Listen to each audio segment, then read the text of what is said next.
Hey, Brittany, you hear me okay? Yes, I can hear you. All right, we'll get started in just a few seconds. Give everybody a chance to get settled.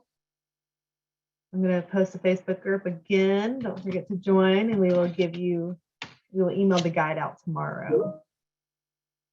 And we are recording this, and this will be shared afterwards as well.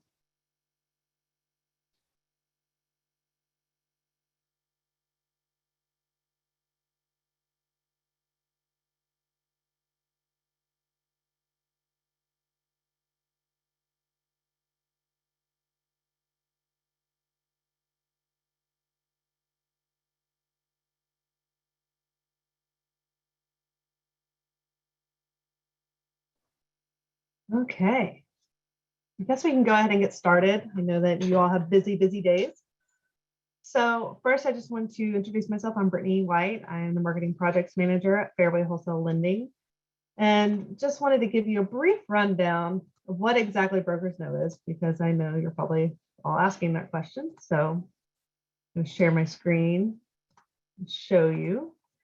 So Brokers Know, it was created this year. It's a platform for brokers and professionals to connect, learn, expand their business in a relaxed and safe environment. So if you join our Facebook group, you'll be able to get on there and just chat with your fellow brokers and discuss everything going on in the world with mortgage professionals and brokerages, all that. It's partnered with Fairway Wholesale Lending to provide support and access and endless brokers tips, mortgage news, and marketing materials and support. So that is just a brief rundown of what Brokers Know is. And if you join the Facebook group, which we'll continuously put in the chat, because I know that if you join late, you don't see the chat. And then on today's seminar, you'll be meeting some lovely people. You're going to meet Jordan Morales. He's our copywriter at Fairway Wholesale Lending, and he's going to go over some content with you. Ben Smidt is our VP of Digital Strategy here at Fairway, and he's going to go over SEO, all of that wonderful world that is kind of confusing if you don't know anything about it. And then Ryan Lambert is our AVP of Marketing and Web Experience at Fairway, and he's going to go over the web world, your website and all that stuff. Before we get started, I created a poll, and I'm going to launch it really quick, just to get a feel of how you guys are feeling in regards to your digital presence and your websites and SEO. So if you click the poll button, you'll be able to see this poll I just launched, and you can start answering, and I'll share it with you. So it looks like a lot of people think they have a really good web presence, but could use a little bit more help. Some people don't even know what it means. So that's very helpful that we're here. 70% of you have a website, so that's great. And 74% of you have heard of SEO, so that's good. So just wanted to get a feel of where everybody is. So this is very helpful. Okay, without further ado, I'm going to introduce our first speaker, Jordan Morales. He's going to discuss copywriting, or not copywriting, he's going to discuss content. He is our copywriter. Some writing will be involved though. I don't see you, Jordan. I can't see you. Oh no. Can you guys hear me? I can hear you, but I can't see you. Ooh, give me 1 second.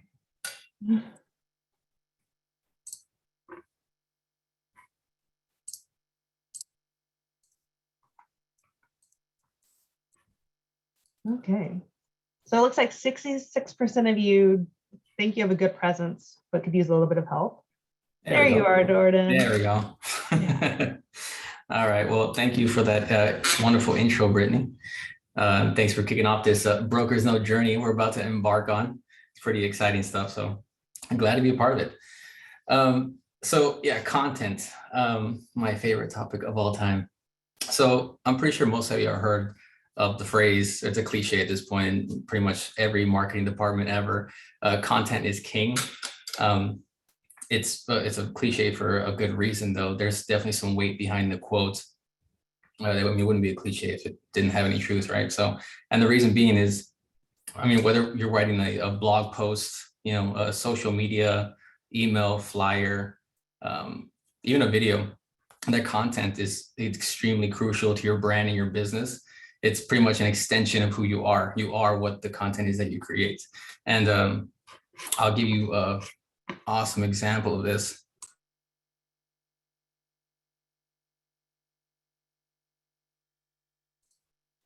For a second there. I'll give you an example of this. I'm pretty sure you guys know who Dave Portnoy is from Barstool Sports. That man loves pizza, as everyone knows at this point. And the reason they know that is because of all the content he produces. I mean, you don't have your own pizza, which he has now, without, reviewing over 60, 70 pizza joints a month. So he's kind of solidified himself as that pizza guy that he's been wanting to do. And that just came from constant repetitious content that he's been producing. So I think in the words of Aristotle, we are what we repeatedly do. So, excellence is an act. It's not a habit. So if you want to be known for a certain type of act, you just continuously produce that type of content. So it's great for, let's say you give, for starters, if you give a chance, if it gives you a chance to answer lingering questions to your, your audience, your clients, if you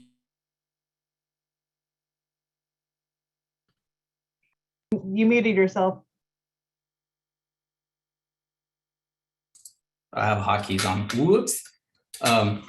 Yeah, sorry. The content gives you a chance to answer any lingering questions your audience has. So, for example, if you have any continuous questions from your clients on, products, policies, what have you, you can write a full-length blog article and answer any questions they have. And that kind of builds that trust between you and your clients of, oh, they're known as that brand that produces quality content and quality answers to their questions. So that in that front, it's extremely beneficial.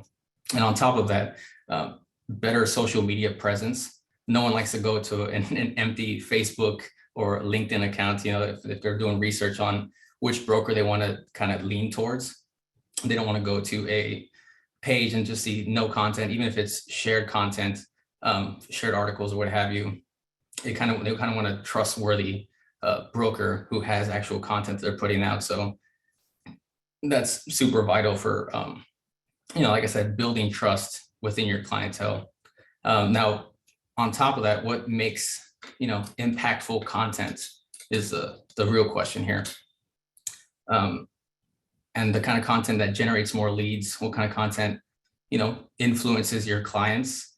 Well, for starters, above anything else, you have to know who your audience is. And on top of that, you have to know how they want to be talked to. So you don't want to just be, screaming to the mountaintops and you're not hitting anyone because you're not being direct with who you exactly want to talk to. So being direct with who your audience is and finding out how they want to be talked to is extremely important.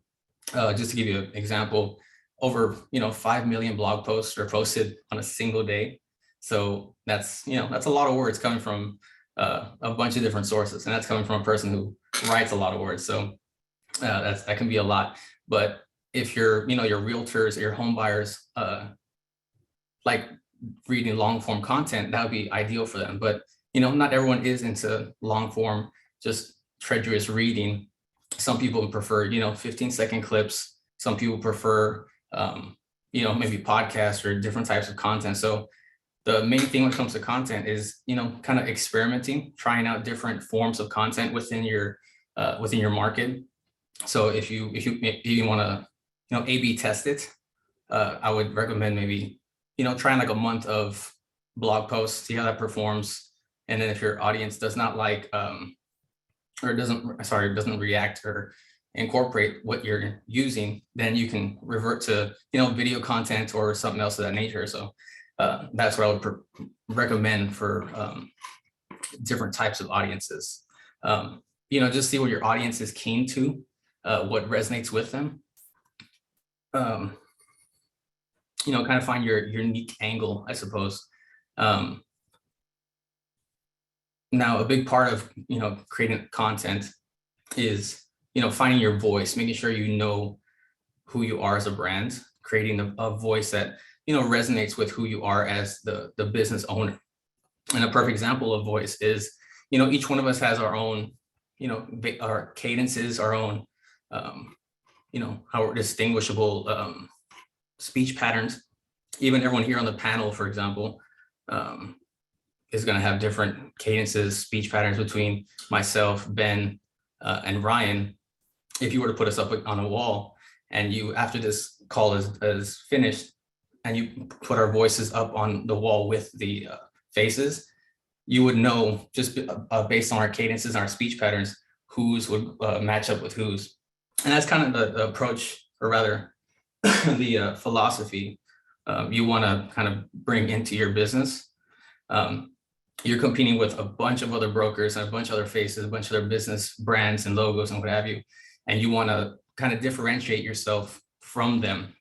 And the best way to do that is creating a voice that's impactful and a content that kind of resonates with them best. And the best way to do that is, like I said, knowing your audience, finding out exactly who they are and what they want to be talked about and how they want to be talked about too. Now for, oh wait, where was I? Ooh. All right, what was for a second?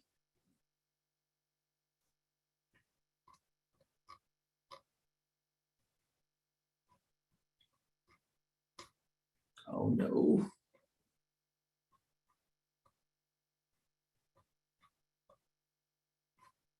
Oh yeah, there you go, sorry. I lost my place for a quick second.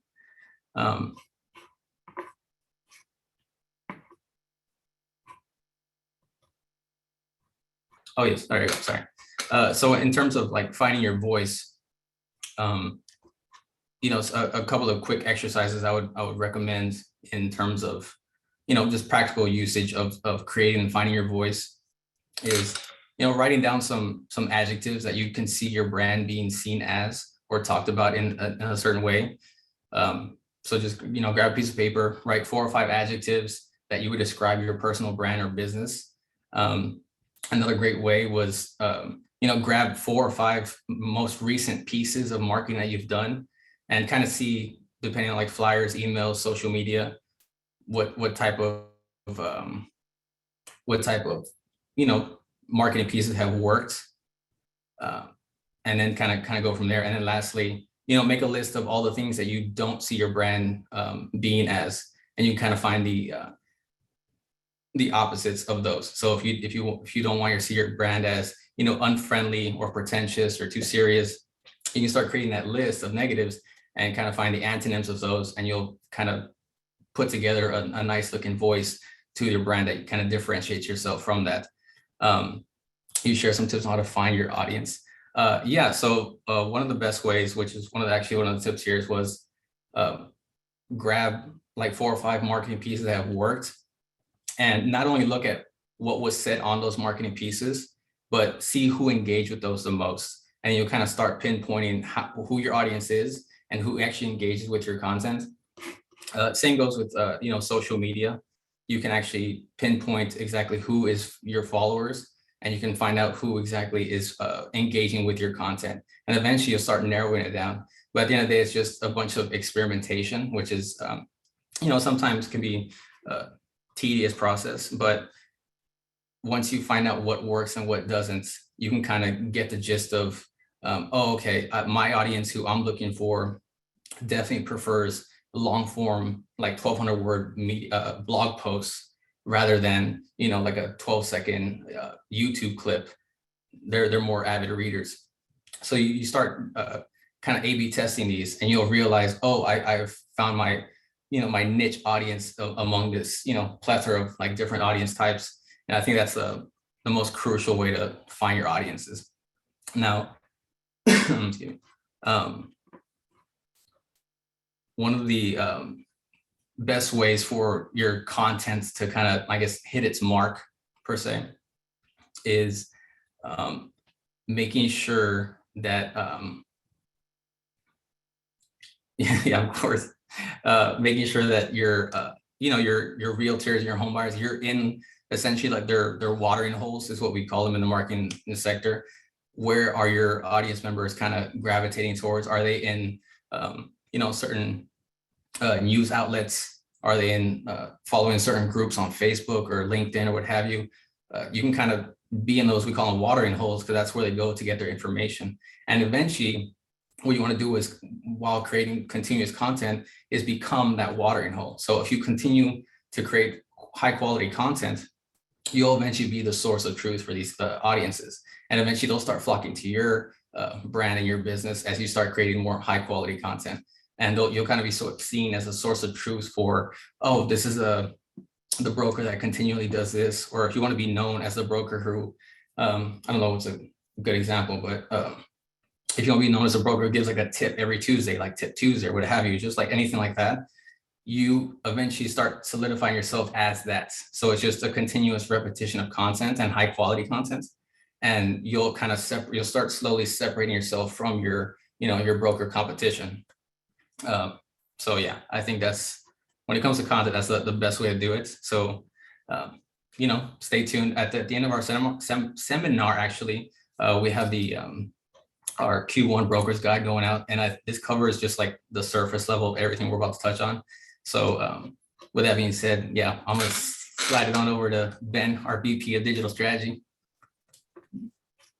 Thank you, Jordan. Yeah. Welcome, Ben. Welcome to the party. Hey guys, just give me 1 second. I want to go ahead and share my screen with you, and then I need to make sure I can see my setup here. So hold on 1 second. All right, Brittany, can you just let me know if folks can see this deck okay? Yes. All right, let me just move this box out of the way. Appreciate all the insights there, Jordan, that you shared with us. And as mentioned at the end, we are going to have some more information for you. But really, the goal of my 15 minutes today with you is to highlight the aspects of search engine optimization, or SEO. And so I want to cover kind of 3 key areas I think that you're able to take action with right now versus getting too far into the weeds. So my focus is easy action items that are going to net a nice return for your search engine optimization across the web. I'm a big proponent of stats. I love looking at data and information. And so I think it's important to kind of set the foundation here with what we're really talking about. And I think it's no secret that most people understand Google is king. And this becomes important because we need to respect the consumer or potential home buyer and their journey regarding a major purchase. And so they are going to go online, they are going to search Google, and we want to make sure that we are being able to make ourselves visible, and specifically within which location we are. So you can throw in the chat where you're all joining from here today. But again, we want to pay attention to our current geolocation and the community around that. And I'll explore that a little bit further in future slides.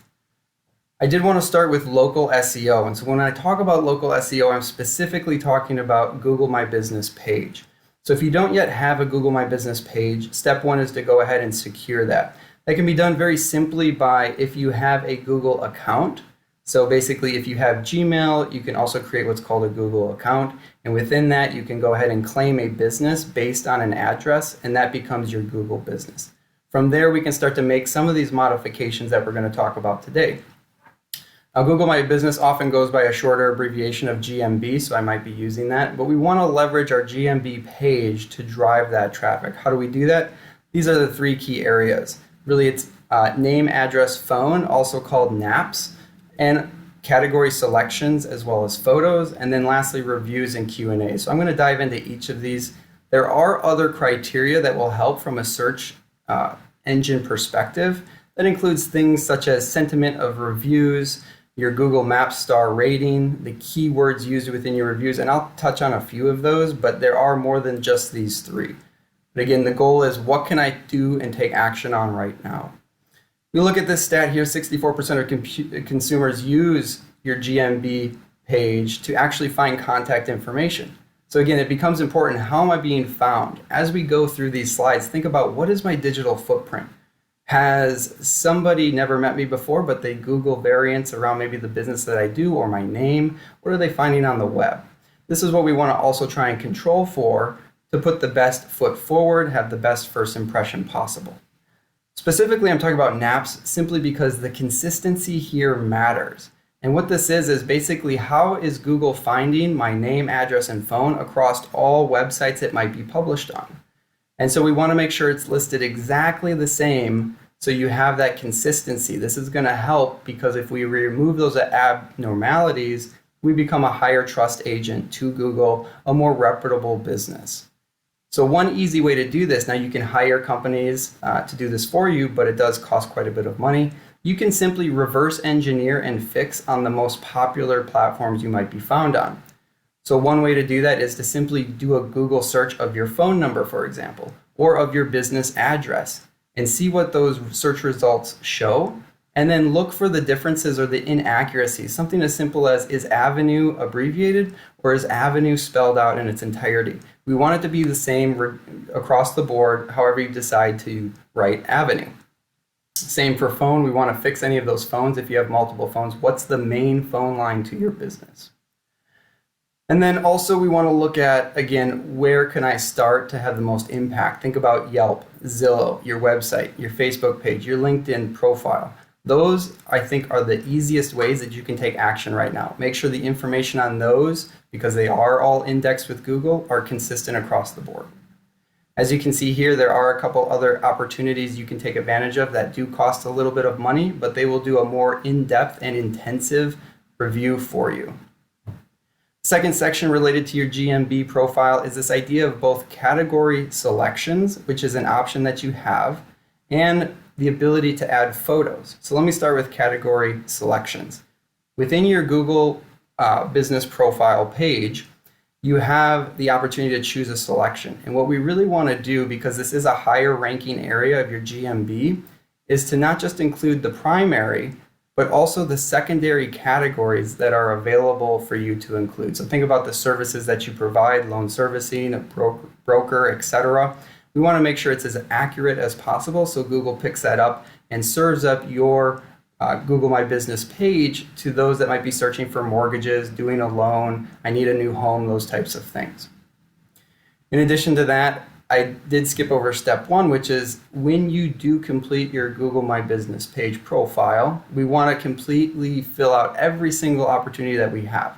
So being very thorough in each section that you're presented with and including those key terms that you think you might want to be found for.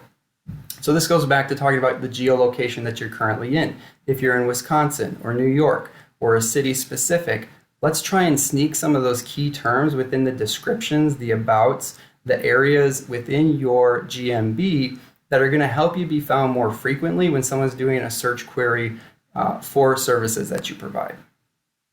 The last thing I'll mention here with regard to this section is photos.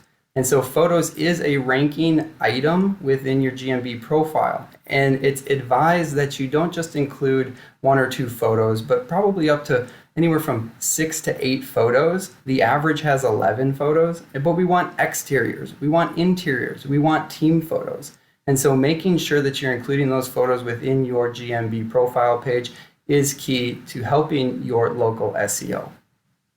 Last section here for today that I want to talk about with regard to local SEO is the idea of both reviews and Q&A section. And so obviously we know reviews are very important. Again, the consumer is very savvy. They're doing their own due diligence. They're looking at your reviews, they're reading it, and they're making a decision if they want to actually do business with you. So thinking about quality reviews that matter. One thing I like to do is always introduce the opportunity to leave a review on a specific profile, whether it's Google, which would tie back to your Google profile page, or if I'm trying to push Yelp reviews or Zillow reviews, I like to switch it up quarterly. So maybe think about that as a strategy. But when do you introduce the ask of a review? I like to think about milestones and highlights. And when is my customer super happy? And I think it's when you're clear to close. So think about the opportunity that the home, you're all good to go. You send that email to them. We're clear to close. We're going to close on this date. Hitting them before you actually close might be advantageous because once you close on the loan, they are overwhelmed with a lot of things that they're thinking about. I have to move. I got to switch utilities, all these other things where they may not take action on that review. So think about timing. In addition to that, from a local SEO perspective, the target keywords within that review do matter. So if you can provide any guidance related to how they might craft the actual review and using those key terms that you want to be found for by other consumers in the industry, that's going to be beneficial as well.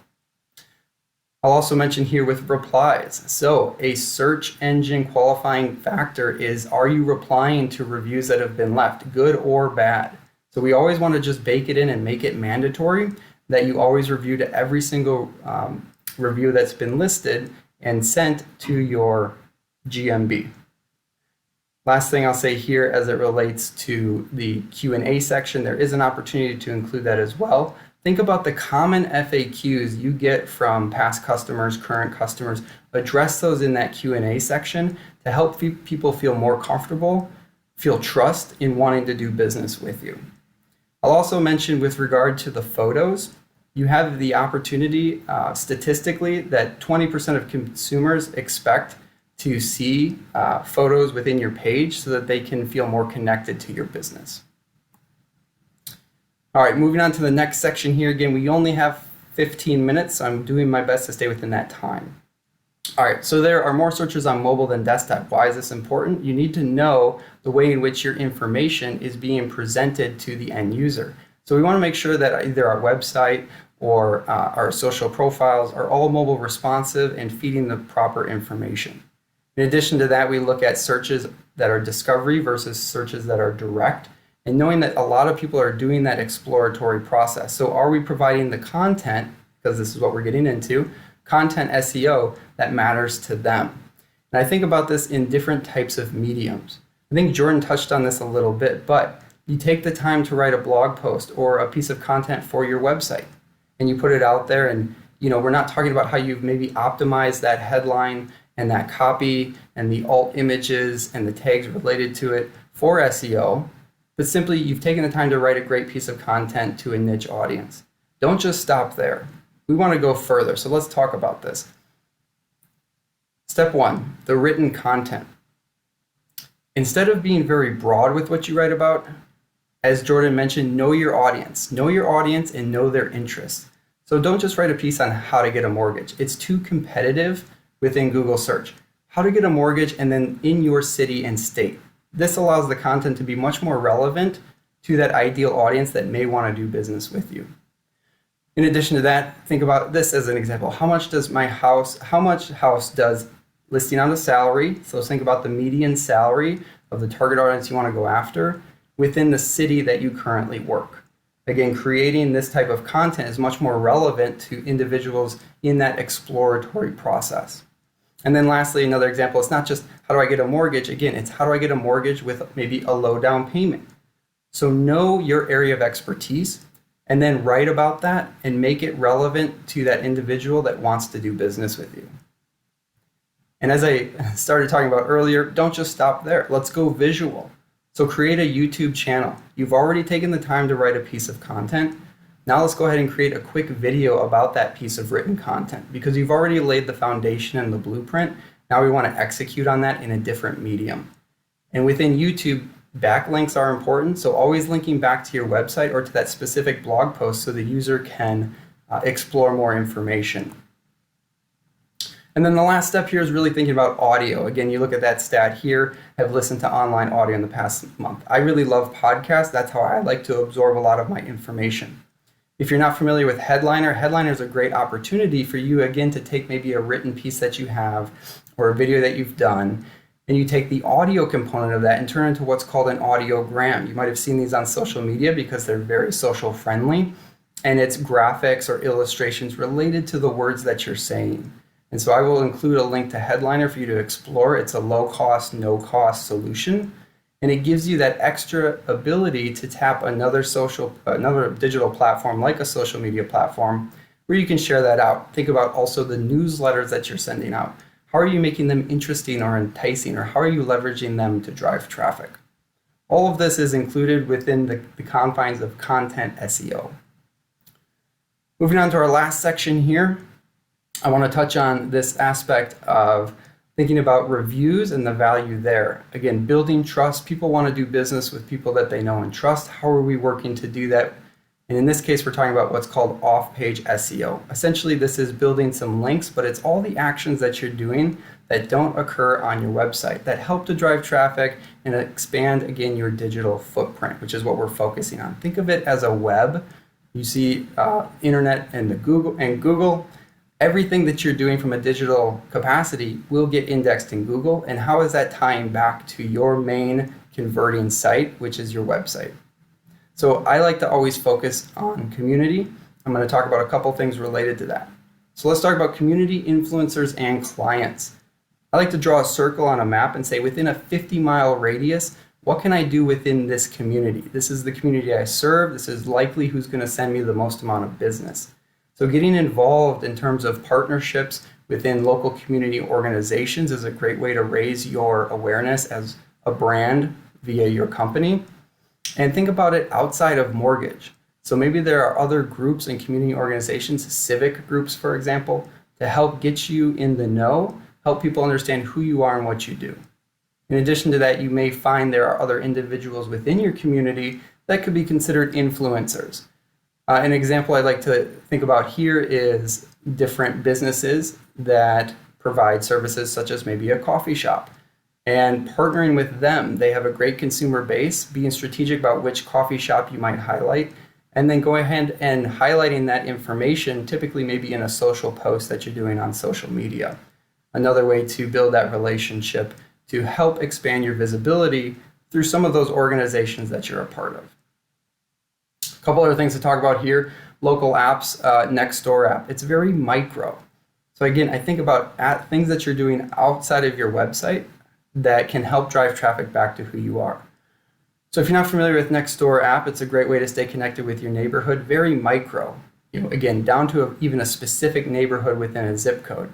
So we want to create a profile, make it very accurate. Again, make sure your naps are up to date, your phone, your name, your address, all of that information within your profile. But then we just start to listen. And we listen to what people are in search of or what they need. And oftentimes what we're going to find is that I need a painter, a plumber, I need a real estate agent. That's your opportunity to share your expertise without directly selling. Because to me, if you directly sell your services, it's a bit of a turnoff. However, I'm a savvy consumer. So I'm going to go to your profile. I'm going to see, oh, geez, he works right around the corner. He does loans. He's somebody that's providing me something of value, like a painter that I'm in need of. I'm going to remember that person, and he's in my community. So again, it's a great way to stay engaged with those local audiences, and also mentioning your referral partners you might work with, because then when you let them know, hey, I mentioned you on Nextdoor app the other day because someone was looking for XYZ, they're more likely to want to return that favor. So think about it in a way of not directly selling, but really providing value, but ensuring that when people want to take that next step, you have your profile up to date. They know exactly who you are and where you work. Last thing I'll talk about here is social networking. A great opportunity to build your clout and drive traffic through your social sphere. And so what does this mean? It means time is so precious. Pick the one single social platform that you think is going to drive the most amount of traffic and be of most relevancy to your ideal audience. And again, requesting happy clients do something on social at the right time. So think about if a customer sends you an email or says, I was really happy with your services. Say, hey, I loved working with you too. Do you mind when you close on your loan or when you get into the house, post a picture and mention my business? And it could be your Facebook business page, or it could be your actual website. I like to ask for both. And that way you're building up those links back to who you are and what you do, to those key things such as the website that brings leads in the door. So last thing I'll say is think about newsletters as well. This is a great digital medium if you're not doing a newsletter to stay engaged with current and or past customers that you've worked with. I would say consider doing that. Leverage your CRM. Your CRM is going to have a lot more contacts in there. So isolate the audiences within your CRM, send them an email or a newsletter that's relevant, but then say, hey, check out this new thing on maybe a social post that you have or your social profile or back to your website. Again, all of these things are valuable in helping to build the links that are going to help you be found more frequently within Google when folks are doing search queries. So last slide here, just want to say, think about creating that high quality digital footprint, because that really is the catalyst that's going to help you build the SEO so that you're found more frequently and can do more business. So I appreciate the time here. I'm going to hand it over to Ryan, who's going to take us home on a couple other items. Thank you. And before we move on, I just want to say I'm seeing the questions in the chat, and we will get to those at the end. I'm making note of them. So Sure. Sounds We will good. wrap up with answering some of those questions. All right, take it away, Ryan. Hey guys, how's everybody doing today? First of all, let me thank you all for being here. It's great to be here, especially following up with Ben and Jordan there. We're going to touch on some things in regards to your actual online web presence today. Some of the stuff will kind of overlap because again, the three pillars that we're talking about here, content, SEO, and design, all matter. And when those things come together, magic happens. So let me take a minute here to also share my screen. Let me cue this up.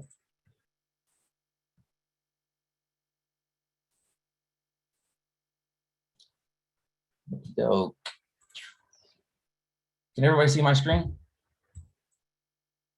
Yes. Awesome. Okay, cool. Well, then let's go ahead and start. First of all, thanks again for everybody for being here.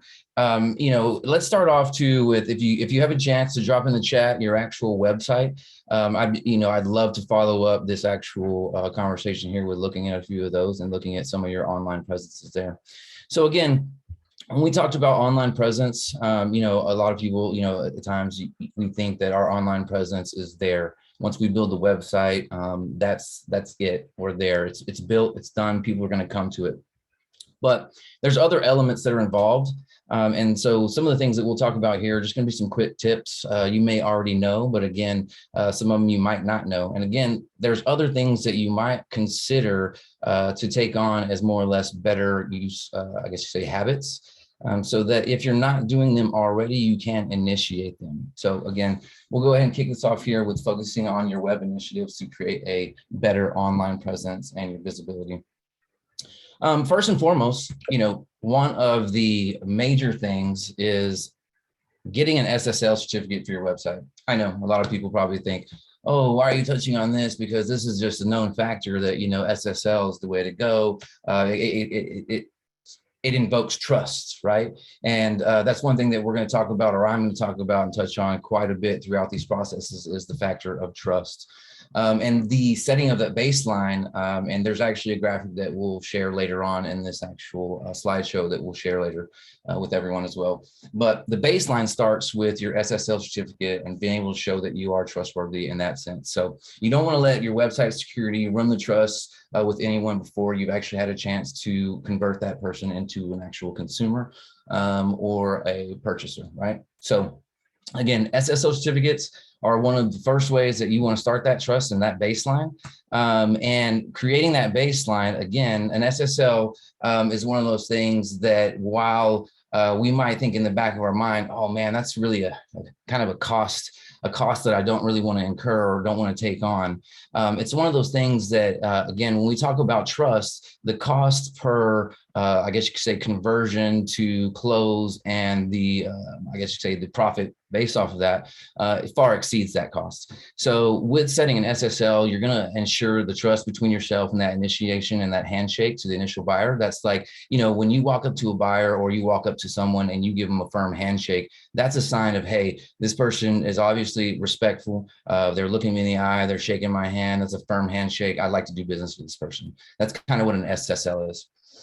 If you don't already know what it is, it's a secure sockets layer. And it actually, some of the, tech mumbo jumbo here, you can read in this slide, but it basically lets, your browsers and web crawlers know that you're trustworthy. And then it also, if you didn't know, it also boosts you naturally in the SEO realm, because if you have an SSL as opposed to someone who does not, and they are in the same game, then your ratings and your SEO will boost past that. Typically, and that's the reason why, is because these browsers are smarter and these SEO crawlers are, because they're looking for that trustworthiness, and they're going to say, hey, this guy's trustworthy over this one because he has an SSL as opposed to this one. We're going to go ahead and bump him up. Now, that's not the only factor, but that's one of them that leads to it. And again, good content, good SEO, backlinking, stuff like that, things that we've talked about here, and we'll move forward with that also. establishes that trustworthiness. So moving on, how do you get an SSL? This is pretty standard. If you don't know, you can probably link up with any of your GoDaddy or HostGator, whoever you are hosting with. Most registrars will be able to provide you and sell you an SSL. You can cut out the middleman and you can go to people like Komodo directly and SSL.com, which will allow you to then set up and give you, better options, let's put it that way, and subscription services so that they can install it for you and keep it to where it's always current. That's the one good thing. You never want to be caught with your SSL expired, because and this goes into the habits that we'll talk about here later in the chat, is making sure that you're maintaining those best principles, right? And sometimes it does happen. Your SSL expires, you're not thinking about it. You're more worried about closing loans, because you should be. And what happens is all of a sudden a buyer or a borrower will contact you and says, oh my gosh, I'm getting this weird message that says your site's not secure. And I don't know if I trust this right now. And then all of a sudden, you're having to spend time with your IT guy and getting that squared away. So again, make sure you do keep that from expiring. It's very important. And again, knowing the differences between the types of certificates, right? Because there are differences, and I'm not going to go too deep into these so that we can stay within schedule, but I did put some within the slide, and we'll share those within the guide that you can kind of see here, which gives you some options within it. So we have the DV, an OV, and an EV. Each one of these, again, are certain layers and levels, and it's also about the trustworthiness and the information that you provide for that SSL, right? So each one of these adds an extra level and layering. So with the DV, that's pretty common. A lot of people do get those ones. These are actually ones that you can get from open certificates as well. It's really just the littlest bit of information that you need to provide so that you can secure your website. And it's not always looked at as the best. So again, as you move up, you'll pay more. And then again, like I say, the OV one is great for businesses, people who are doing things like on your level. And then the EV is also great for people who are, maximizing your potential, right? Meaning that most times when you're dealing with financial information, you kind of want to move towards the EV SSL, because there's securities and things like that actually back you for these. So if your website ever does get hacked, anything that does ever happen to it, you have some backing and some insurance policies that go with those that can actually help you out to get past some of those revenue losses. So moving forward, website usability, this is very key. So we're going to go ahead and dive right in. I just wanted to touch bases on the main basis for that, which is going to be your SSL, which is going to set your handshake and your initial trust level. When we go into actual, website usability, it's going to kind of talk about a few things that, again, we talk about trust here. So when a negative experience occurs, most people really get a bad taste in their mouth, and they lose trust in what you're doing. When they lose trust, and they can't use your website, then they get aggravated, which means that they don't feel that you can actually provide a great quality product or service. That's not a great first impression. So, when people come to your website, these are the things that we have to ask yourself, and you have to come back in, and it's not when you build your website, is this done, right? This question needs to be asked on a regular basis. You should be taking inventory of your website as well as your technologies on a regular basis, so that you can answer these things to yourself, as well as put yourself in a user's shoes. So sometimes I know we get really focused and we want to think like, oh, well, hey, this is how, people do things. But really, when we turn ourselves around and walk through it, we learn things about the process that maybe we didn't know, small nuances that can be fixed here and there. It doesn't have to be major. It has to be those small little pickups that improve an experience, because those small pickups turn to big wins. And again, it's about, how, as a user, how quickly can I get to the information I'm looking for, and how easy is access, right? So when we talk about planning your website, again, think about your website as not a one and done thing. Your website's a product, it's organic. So planning a website doesn't have to start with just like, oh, hey, we're going to do a rebuild, or hey, I'm starting a new website, let's plan it. It's always in motion. So if you're not planning your website constantly, like on a yearly basis, changing features, moving things around, trying different things, split testing, then you're probably losing out on a lot. And also your online presence is probably faltering from that. So again, we want to make sure that, placement of call to actions, user journeys, interactions that keep users engaged, those are key to a good user experience. And then also, again, websites, architecture, navigation, performance, and design all play a role in this, right? So going hand in hand, you want to make sure that when a user gets here, it's almost seamless. They're not having to look for something, right? And if they're looking for something, you're giving them a tool that makes it easier for that person to search, find, and get the result they need. So again, user interaction, trying to find things quickly. You want to make sure that you're, again, planning out your website and changing it constantly and treating it as a product. Here's something from the Gomez Report 2020. 88% of online visitors and consumers are less likely to return a site after a bad experience. Again, like Ben says, stats matter. And this is a huge one. This is, again, we're right in the middle of cancel culture. So it's really easy for people to say, oh man, I just didn't like that. Or, hey, didn't jive with me and I'm done. That's it. You had your first moment and it was gone. So you want to make sure that, again, consumers don't get a bad experience, and all these things that we're talking about now will actually, kind of focus on that.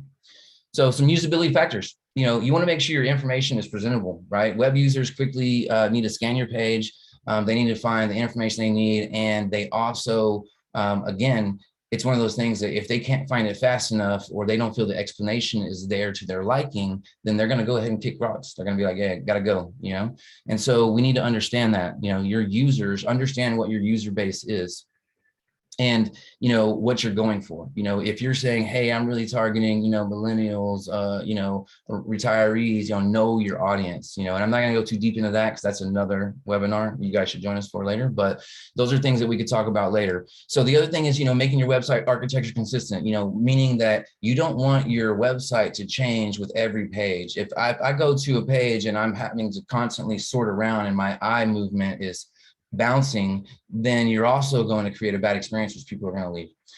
Speed is important as well. So again, when we talk about all these things with interaction, design and everything, we also need to take in mind that when you're testing the experience, you want to test for speed. You want to test it against, things like, Google has speed tools that can rate your website to tell you exactly like what it would rate on the Google algorithm.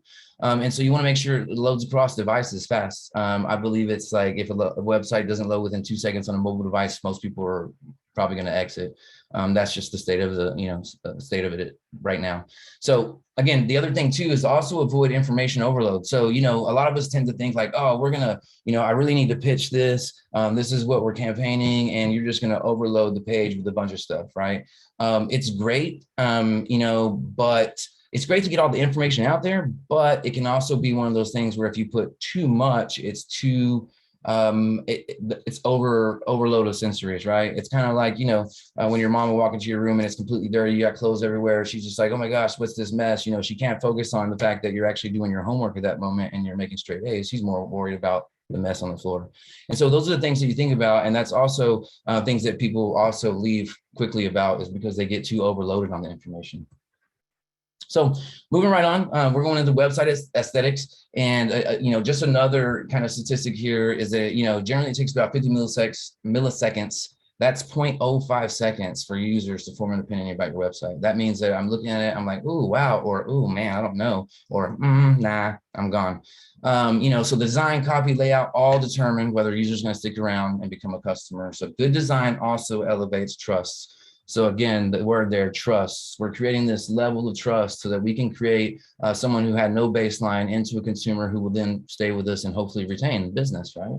You don't want it to be a one and done. You want these people to retain with you, and you want to stay with them, and you want to keep that, business, that longevity going. So again, like I talked about earlier, first impressions are everything. So make sure that first 5 milliseconds counts. I liken it to, and I might kind of date myself here, albums, CDs, things like that, where, you used to go look at it and you say, oh man, look at that cover. And, based off the cover, you might buy it and there's only one great song and the rest are just trash, right? And so that's kind of the way it works too here. A lot of things that, go into the design, the, thoughtfulness of it, we'll talk about and touch on here, but you want to captivate people with the beautiful creativity, right? If you've got great content, you're hitting all the angles on SEO, then you want to make sure that your creative is firing on all cylinders, right? And so doing that, just having simple, clear images, good copy again, and in a modern design, just simple modern design can have positive results on that, right? And so we'll touch on a few things here, and, I'll give you another stat here, which is always kind of like, oh my gosh, jaw-dropping. But again, judgments on a company's credibility are 75% based on the company's website design. When you're talking about that, and take that into consideration, I mean, that's 3 out of 4 people are looking at a website and they're saying, this doesn't meet up to my par. What I feel is credible for me doing business with you, right? Establishing that trust. And so again, design matters. So you want someone to get to your website, but feel like, oh, wow, cool, I'm supposed to be here. This is my gig. Okay, yeah, I'm here. Let me slide in and let's have some fun. So again, this is coming from the Stanford's Web Credibility Research in 2020. I don't think much has changed since that, you know what I mean? Maybe, you know, a couple of years off, but who knows? Again, Stanford, you know. So again, judgment is going to be huge when you talk about credibility and regarding your website design. So the aesthetic factors you got to think about. Number one key here is responsive design. Responsive design. I know people are like, yeah, I got mobile friendly and all this stuff, but is it actually maximized? Is it have you done what you need to make sure that every factor is accounted for, right, across every device? I do see it frequently. Looks wonderful on desktop. You've got a video in the background. You've got these other elements here. You've got full screen this. And then when I go to a mobile device, I got issues. I can't play certain things, or things are glitchy, or you haven't actually taken into the account that, you know, video backgrounds on mobile don't really work. And you should probably, you know, think about what that design challenge and what the outcome should be prior to, right? So responsive design is huge. You got to think about it across all browser devices, including call to action in your design. You know, when you think about, you know, I know people say, oh, call to action. Yeah, we know what that is, but do you include the actual planning and changing of the design or design of the call to action when you're thinking about it, right? How do you want that call to action to stand out? You know, for instance, you know, apply now button for this, I give an example here is, you know, do you want to stand it out with a brighter color and larger padding aside from what everything else is, right? So that way there's a key indicator that, hey, this might be important. So think about that when you're talking about call to actions. When I talked about earlier, you know, keeping the design modern, you know, when we talk about modern design, it's not just about like, oh, wow, blown out white space. This is really amazing. It's, you know, it's more, it's a combination of things. Modern technically means modern staying up to what is, you know, current with trends, right? And so, you know, you want to make sure that it looks professional first and foremost. And, you know, with a modern design and tapering it back by not making it so cluttered, and that'll lead into segue into the next one there. The key point there is you're also going to establish trust there, because like I say, you're taking away the clutter, you're presenting something that can be consumed easily, and then we're good from there. So now the other thing that would segue into that is limiting the number of ads or distractions. You know, having a bunch of distractions, ads, call to actions actually doesn't necessarily do what you think it does all the time, right? You know, putting those Google sponsored ads so you can get some revenue. I mean, that's, you know, let's get rid of that. We're in an age and realm that really what you want to do is you want to focus people into your website and you want them to convert for you. You don't want them to convert and get ad money. You want to convert them so that you can get money off of that, right? And so those are the things that you want to think about too, is how much ads or distractions do you have within your website and how much can you taper that back, or how efficient can you be with it? You know, because you don't want to deter a user from their goal. You know, when we talk about that, and just one key aspect here is when we talk about squeeze or landing pages, right? When you want to funnel someone in there, you don't want to create a funnel page where then you have a navigation that takes them to, you know, various places, because again, what's a user going to do? Users nowadays are savvy. They want to go search. They want to go look around. They want to make the decision before they give you that decision, right? So they want to be savvy enough to where they can come to you and not feel like, hey, I'm getting, you know, I'm getting the bait and switch or the cup game going here, right? What's under this cup, what's under this one? So they want to be savvy enough. And that's where you, again, you know, when they will do it. So if you're trying to convert a user, think about that. And when you plan it, make sure that you plan accordingly. You know, moving on, again, you know, all these things that we've talked about so far is great. And then the next thing, of course, that most people say, are we running out of time? Yes, we're running out of time. It's time for Q&A, but I appreciate this. This has been We'll share the rest of this out and you guys can, you know, absorb it from there, but I appreciate it. Thank you so much. This has been great. Ben's actually been answering a lot of the questions. If anybody has any questions, they can send them in the chat. Ben's been doing a great job of answering. You can raise your hand. Just let's get some questions asked. We got all the guys here to answer anything you have. Thank you for everybody attending. And, oh, wait, we have a question. Nope, wait, she took her hand down. Yeah, there she is again. I'm going to allow you to talk, Danielle. Do Okay. y'all build the websites for brokers? Unfortunately, we do not. We do not.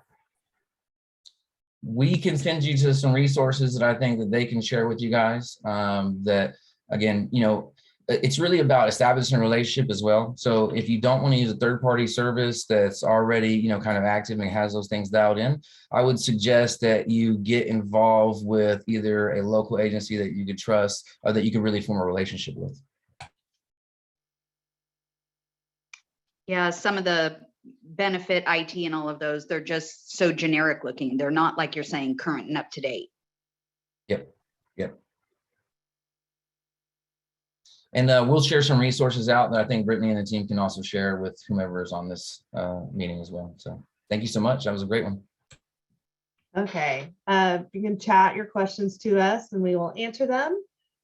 You can also join our Brokers Know Facebook group. You can do brokersknow.com or follow the link that I'm putting in the chat, and you can join that group and we'll be available to answer questions there. We are going to be sending this guide out to all you wonderful attendees, all 900 plus of you. And we will be emailing that out tomorrow. We will also be sending out the video as well, so you can always watch this and continue to reminisce about everything you learned on this wonderful webinar. We do have a question now from Richard. We're dealing with millennials. I'm a millennial. They do everything on their cell phones. Yes, that's true. How does a guy who is selling face-to-face sell via text or emails? Well, I would hop in here and say, Richard, if you're dealing with millennials or Gen Z, they probably don't want to talk face to face. So you're probably going to have more success coming up and crafting both SMS messaging, so you can save those as templates, as basic as a note on your phone that you copy and paste when that comes through. If you have that information of the consumer or the potential home buyer that wants to communicate via text, the same is true, I think, via email. But this is also where you can include some of the value prop associated with why someone wants to do business with you. What's your differentiators? What sets you apart? Maybe in that email, you have a great subject line that gets the open, but you're also sharing a written piece of content that's relevant to where they live and maybe the type of home or type of loan that they're interested in doing, a quick video snippet. Again, everyone likes to absorb information in different ways. That's why we talk about written, video, audio, and trying to provide that content that's relevant to them wherever they are in their journey. So I would suggest, not to be discouraged by that, but pivot, modify, and think about how you can leverage those other digital mediums to build a relationship. Yeah, I think that's key, actually. You already identified your audience. So the next thing you need to do is identify your message channels to that audience, right? Especially when we talk about millennials, what are those channels? And also, what are the content in those channels? Like Ben said, an email can be a little bit more longer form than a text would. And then do you follow up with that? And what is that next follow-up? So again, you've already identified the actual, target. So it's just that messaging and what channel you're doing it with. And I would add to the note that you just put in there about shopping rate. Think about not just the short term, but the long term clientele that you're creating. Do you really want to, is it advantageous to you to build a relationship with someone that's a rate shopper? If you're in the position to say no to somebody that's all that they care about, have on your back pocket all the other value that you bring to the table in terms of the content, in terms of the insight, the financial planning you can provide for them. Be the trust agent to that person. That's who you want to invest your time with, not necessarily a rate shopper. And then it looks like we're having questions about CRMs and apps to support softwares, I think, and also sync with social media. I think that is a deeper question that That's probably another webinar. Yeah, it's probably another webinar. Yes. Well, we are at the top of the hour and we want to let you guys get back to your busy day. Thank you so much, Ben, Ryan, and Jordan. And thank you to all attendees. We had over 900 people attend us, join us at one point. And we will send you the guide via email tomorrow and the webinar as well. And please join our Facebook group. Going to add that one more time. And that is all. Thank you so much, everybody, for attending. Thank you so much. Hey, guys.